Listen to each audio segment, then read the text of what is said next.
Bata pa lang ako, pangarap ko maging isang engineer.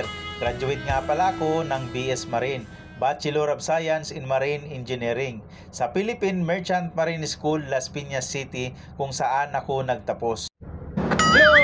Bilang engineer, dito ako nagtrabaho o naka-assign sa engine department. Sa barko, may tatlong departamento.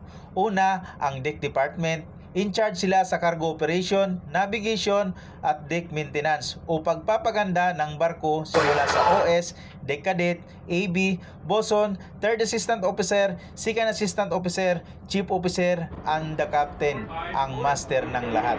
Oy, sana all! Pangalawa, ang engine department. In charge sa machinery operation para tumakbo ang barko at ang maintenance nito. Simula sa wiper, engine cadet, oiler, fitter, electrician, third assistant engineer, second assistant engineer, first assistant engineer, and chief engineer. Head ng engine department. Short guys, mga mekaniko kami. Pangatlo, galley department. Messman and chief cook o tinatawag na mayor.